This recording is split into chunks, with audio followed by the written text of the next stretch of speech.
Yo, wis.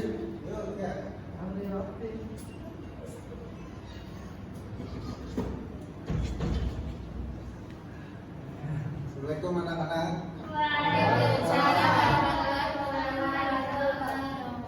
Alhamdulillah, saya akan menjadi guru pengganti Mas Fatur tadi kan. Udah membahas tentang patung ya, sedikit tentang patung ya. Kali ini saya akan membahas bagaimana memahami prosedur berkarya seni patung dengan berbagai bahan dan teknik. Sebelum memulai pelajaran, kita harus berdoa dulu ya kepada Mas Tori sebagai ketua. Ayo dimulai ya. Sebelum sesuai agama dan budaya masing-masing, berdoa mulai. Selesai. Ya, selanjutnya saya akan sedikit membahas tentang pengertian patung. Patung, seni patung adalah karya seni yang diciptakan dengan membentuk bahan bervolume atau mempunyai ruang dengan cara menambah bahan atau mengurangi bahan. Patung mempunyai panjang, lebar, dan tinggi sehingga membentuk volume dan dapat dilihat dari berbagai arah atau sering dikenai dengan istilah 3 dimensi. Ya, dan di bawahnya itu termasuk contoh dari patung. Yang pertama itu patung burung, yang kedua itu patung apa tadi? Bunker. Ini saya membahas materi selanjutnya, jenis patung. Jenis patung itu dibedakan menjadi tiga jenis. Yang pertama, patung berdasarkan bentuknya, yaitu patung figuratif, patung non figuratif, dan patung deformatif. Yang kedua, patung berdasarkan displaynya. Yang pertama patung Yudhembose, yang kedua patung relief. Yang ketiga, patung berdasarkan fisiknya. Yang pertama patung lengkap, yang kedua patung torso, yang ketiga patung dada, yang keempat patung kepala. Saya akan membahas jenis patung berdasarkan bentuknya. Yang pertama patung figuratif. Siapa yang tahu patung figuratif apa? Manusia, Pak. Ya, saya akan sedikit membahas tentang ini ya. Mungkin jawaban dari Mas Fajar kurang sesuai. Artinya tuh patung figuratif, patung yaitu patung yang objeknya dibuat menyerupai aslinya, seperti kayak contoh manusia atau kayak hewan atau apa, yang penting itu menyerupai aslinya, bentuk aslinya. Yang kedua patung non figuratif.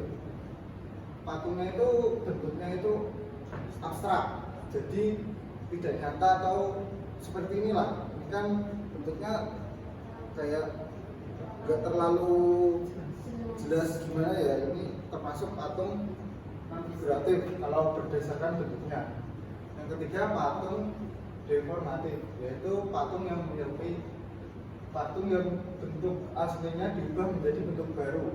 Jadi seolah-olah diubah menjadi bentuk baru itu, seperti kayak apa ya? Nah ini, nah kan kalau di layar ini kan ada patung kayak kuda kan, tapi kan bentuknya aneh gitu. Nah seperti itu. Selanjutnya jenis patung berdasarkan displaynya. Yang pertama patung Yudhembose. Ini berarti patung yang bisa berdiri dan tidak menempel, jadi tidak menempel pada dinding. Biasanya sebagai apa ya, patung di jalan atau apa itu biasanya seperti itu. Ya monumen, nah itu sekali bagian. Yang selanjutnya patung relief. Ini adalah patung yang biasanya menempel pada permukaan dinding, berisikan suatu cerita. Jadi kayak cerita tentang zaman dahulu apa-apa gitu. Ini biasanya terdapat di candi atau di tempat-tempat yang di Ini biasanya diukir. Selanjutnya jenis patung berdasarkan fisiknya. Siapa yang tahu? Coba. Ada yang tahu atau tidak berdasarkan fisiknya?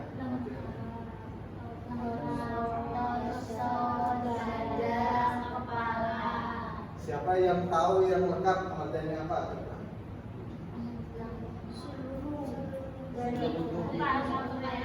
Oh iya, benar Mbak Reni, 100 Reni.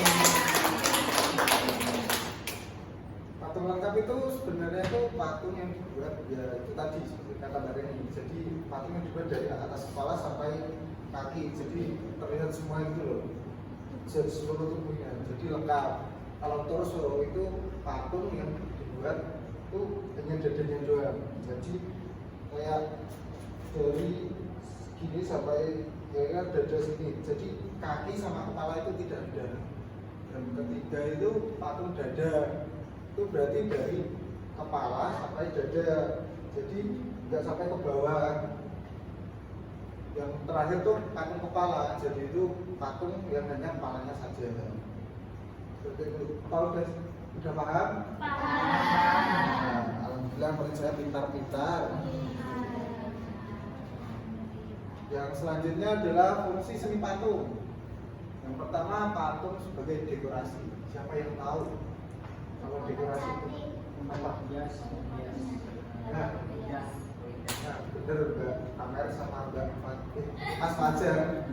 Patung dekorasi itu biasanya untuk memperhias atau memperindah. Kalau patung monumen apa? Coba. Nah, benar sekali. Biasanya kalau patung monumen itu untuk mengenang suatu peristiwa, biasanya sejarah atau apa. Kalau patung kerajinan,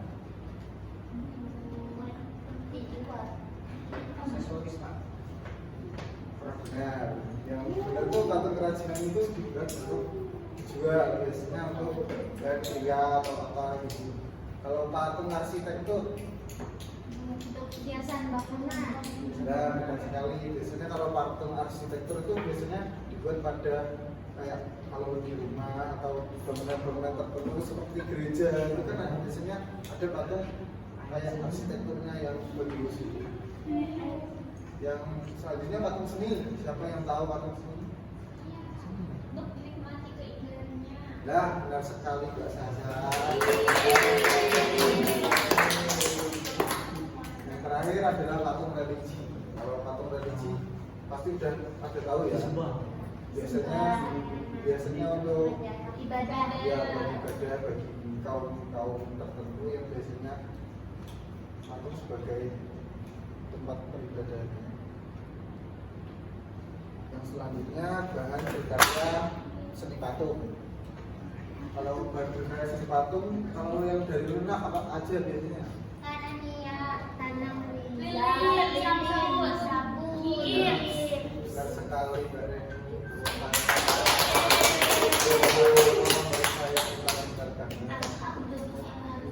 Selanjutnya adalah sedang. Kalau sedang itu biasanya nggak keras-keras banget dan nggak lunak.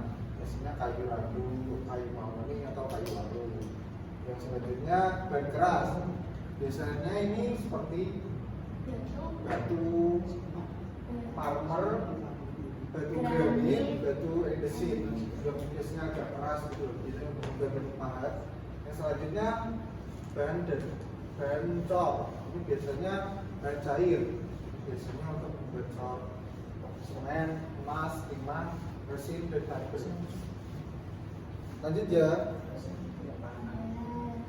Selanjutnya alat berkarya seni patung.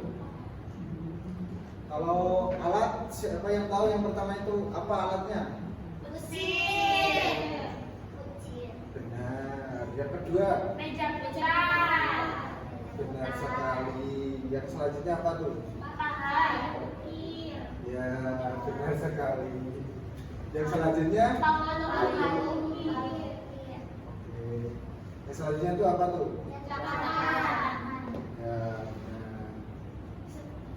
Yang itu, yang bawah? Pisau. Keliru, sudi namanya. Yang selanjutnya apa tuh? Sendok. Sendok. Salah. Cukir. Centong. Cukir. Cukil. Oh benar sekali Mas Fajar. Yang selanjutnya adalah pahat batu. Yang selanjutnya palu. Batu.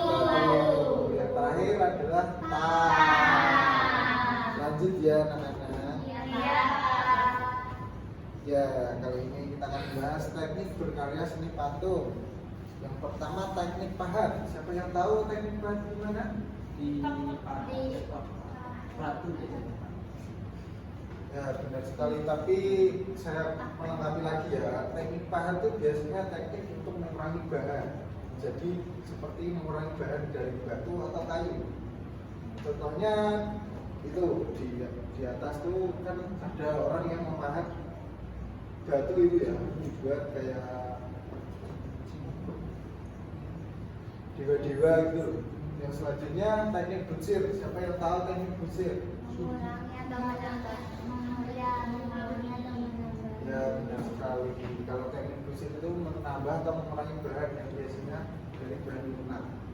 Contohnya ini kan bahan lunak ini tanah liat ya ini. Iya. Yang selanjutnya teknik plus. Ini yang keliru ya. Harusnya tuh teknik merakit. Ya biasanya tuh merakit berarti kayak merakit. Ini kan contohnya ini merakit besi-besi menjadi patung. Yang selanjutnya teknik cor. Teknik cor ini berarti mirip-mirip seperti teknik cetak ya. Keduanya tuh mirip, tapi kalau cor kan menggunakan kayak bahan cair gitu kan. Kalau teknik cetak biasanya tuh lebih ke bahan yang lunak.